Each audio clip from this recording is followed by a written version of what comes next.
All right, let me go back in and show y'all something.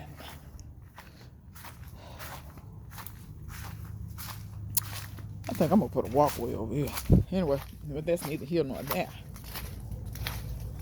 So last night, Charlie said it was down to 27. Child, I don't bit more bleed that than the man in the moon. I really don't. My AC unit has a outside thermostat as well as the inside thermostat. So it'll tell me the temperature outside and the temperature in the house. So it got to 34 on that. But that thermostat is right next to the house. And right next to the house does stay warmer. This stuff is not right next to the house. But do it look like a frost? Do it look like a frost is coming? These are guavas. New growth, just standing up here. New leaves ready to come in. Do it look like a frost? You see, I did protect my citrus. Hoping and praying. I said, but I didn't protect everything. Look at the tomatoes. And I'm going to tell y'all all what I did yesterday. I was hustling, bustling, so yesterday I wanted to film, but y'all I just could not. I said, I got to get this done. So, do it look like a coming frost? These are tomatoes. Do it look like a coming frost? Look at the turmeric. Look at the child, it can say it was whatever temperature it want to say, but apparently in my yard, it must didn't get down to 20. Or what it said it was supposed to be 28. Ain't no way. That's 4 degrees up on the freezing. This stuff should have been, you see I covered that up. I'm not going to uncover nothing now. I'm just going to show you what it didn't cover. As a precursor to when I uncover this stuff. But I suspect it's going to be fine. Y'all, I turned a tote up over them bananas. And that's going to make a nice little greenhouse. Because you see how the sun's shining on that? That should be nice and warm up under there. And then over through the night, that warmth should carry over. But them bananas look fine.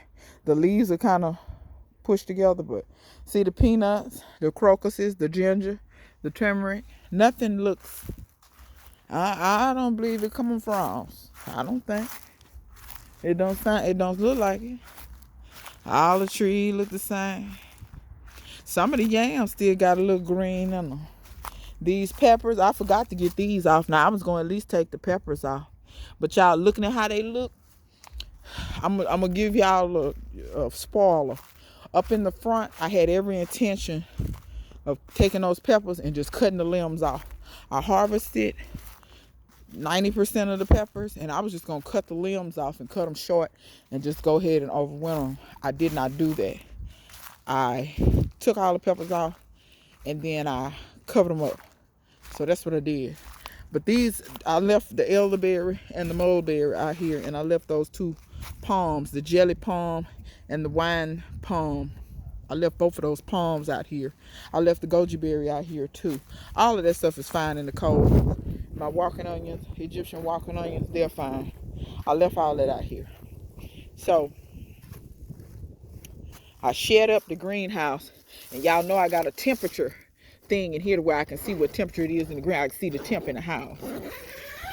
The temp got to 40 in here.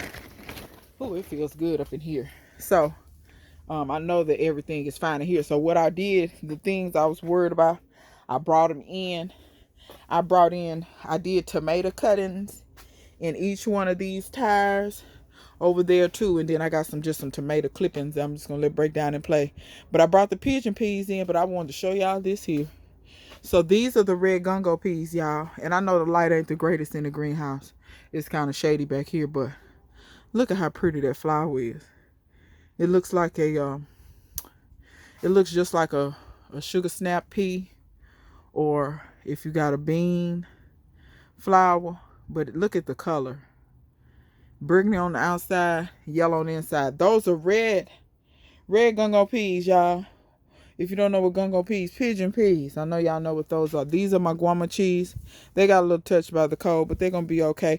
I think these tend to defoliate anyway. I think they may be deciduous in this climate. But I still got my 2 guama cheese. I brought my LSU Golds. That grape is getting ready to go to sleep anyhow. And this is an oak.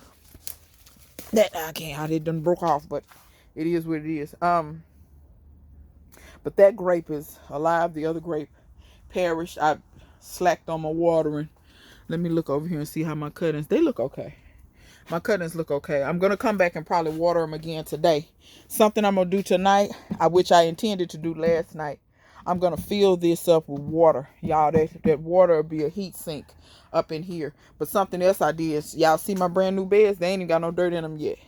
These here, I set them in the sun yesterday and let them get as hot as they could get. It got up to 57 yesterday. When I brought them in here, they were nice and warm. So those let off a lot of heat. This greenhouse is going to do better this year. I may tape this, but the old plastic that was ripped is on here, and I put the new right on top. So this is a double layer. I'm going to tell you what I wish. And next time I get greenhouse plastic, this is what I'm going to do. I'm just going to get the clear stuff, not the stuff with the green hex patterns on it. But y'all can see these are some of the sugar snap peas. But everything I was fearful of, I got a tray of leeks and another tray. These are the peas I think Sweet Tomato Vine Homestead sent me. She sent me some peas. Get up under the soil. So that's what that tray is. And those will continue to come up. So that's how everything is looking in here. But I had to show y'all those pigeon pea flowers. And I want to zip this back up all the way down. And I also want to make sure that this door is down. Y'all bear with me. I want to make sure that door is down. Okay? Because we want to try to mitigate heat loss. Come on now, bag. This bag want to stay like this here. There. Now, that'll work. For now. I got pine straw, dirt, and everything else in my shoe. I meant to take some buckets and stuff and put water in them and use theirs as heat sink. See? And I forgot some of my sugar snaps out here on the ground, and these are just fine. So is that little baby tomato. I'm going to put them in the greenhouse here in a minute. I ain't going to go back in that right this second. I know if I do go in the greenhouse, I try to go while the sun is out so that it can heat back up. But y'all look at this here. Which I know this is low to the ground. But you see what I'm talking about? Cowpea. Do it look like a frost? Do it look like we had? Like I said, I know it was below freezing, but... And this is why I try to tell some of y'all, just because it's below 32, that don't always mean, oh, all your stuff gonna be automatically dead or ruined or whatever. Like I said, I know sometimes if things are expensive, don't play with your expensive stuff. You can't play with that. That's too much money to lose. But some stuff, just see how it reacts. That's why when people get to talk about snatching all that stuff out your garden real quick and stuff, y'all don't even get a chance to learn what can take what. Meaning, how cold do it really have to get? Or what type of weather patterns and stuff. Because I will say this, last night it was cold, but the wind wasn't blowing. You see this little wind we getting? It was no wind. It was still last night. I think that helped too. When that wind is whipping, as my grandmother used to say, when that hawk is coming out of the north, that's when you have issues. But that's why I said sometimes y'all rip out stuff. Let the weather kill it if it's going to kill it so you can see what it's going to do sometime. You know what I mean? I know sometimes y'all want to call yourself cleaning up or whatever. Sometimes it's easy to get your stuff out when it's dead to me. Because shoot, it just crumble up when it's dead. Sometimes y'all be doing all that yanking and pulling and hustling and tussling with that stuff. But show y'all what I did up here. Up here I didn't really do much of nothing. I need to take that rake back. I did rake up some pine straw and I covered up some of my seedlings. But these seedlings are so close to the ground, I kind of figured that they weren't going to going to get damaged. I kind of figured they weren't. See here, this is some bok choy. That stuff is not damaged. But like I said, it's very close to the ground. This part of the yard gets sun all day, from morning to evening. These little ones here, see that? Look how pretty. But I did I did cover them a little bit just to give them a little protection. But the onions, the garlic, none of that stuff. I cover none of that stuff. Now let me preface this by saying this. Look at this. Hallelujah. Y'all know this don't like the cold. Ain't no, this wasn't no serious frost. When I came out the door and saw this like this, because I knew I wasn't going to cover it. When I saw this like this, I said, well, ain't that something? And that kind of let me know. See, my last of my little cow peas, I need to pull these out. But y'all see what I did. I covered some of my stuff. I covered whatever I had to cover. The okra, I just left it. If it kill it, it kill it. The bugs been eating on that mustard. But I'm going to, after the cold, I'm going to spray that mustard and be done with that. But yeah, y'all, this little cold snap ain't done nothing. And that was supposed to be the coldest night. Tonight's supposed to be 30. Tomorrow's supposed to be 30. And the next day's supposed to be 30. But if we made it through 28 like that, and when I woke up, my phone said 27.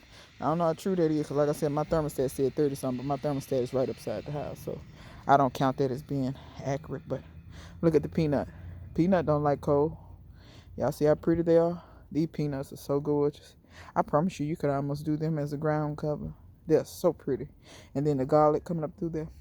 But anyway, y'all see that 10-foot tall, baby? Look at the tomato. I took cuttings from all of these. I took cuttings from the Zapotex. I took cuttings from the mushroom basket because I was unsure. And these do have tomatoes, y'all. And that's what you can do sometimes if you got a place where you can do it. I'm trying to find me a tomato. The tomatoes that's right here. The tomatoes that's on here they're not ready, see? They're not ready. So, here's one here. They're not ready, so, and I don't have any more seed, so I took me a cutting and put cuttings in the greenhouse. And hopefully I can overwinter them all winter in the greenhouse and they won't freeze. And then next year I can plant those cuttings out in the garden. Even if I have to prune them and keep them small on purpose, I will. But as long as I have the plant material growing, I'm good to go. So sometimes y'all think about that. If you don't have seeds, I know some people, I just buy some more seeds or whatever. Child, more power to you, because honey, after this election, when I tell you I'm holding on to every damn dime I got, yeah, child, baby, these people finna have, I'm not finna get, I'm gonna put it like this. If you know, you know. Y'all better get right. Y'all better get right, because I got a sneaking suspicion everybody finna suffer this go round. But I ain't gonna suffer long, because what they don't know, I'll pack my bags and get out of this joint, honey. I ain't got no, I can leave this country. I ain't tired. Let me tell you something. I don't even identify as an American. Now, I've been stopped identifying as an American, because America is too damn dirty. She trifling.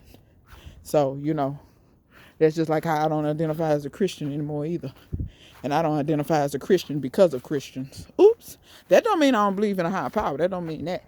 I simply like how people, I'm Baptist, I'm this, I'm that. I don't identify as that foolishness. God didn't intend for us to be divided like that anyway.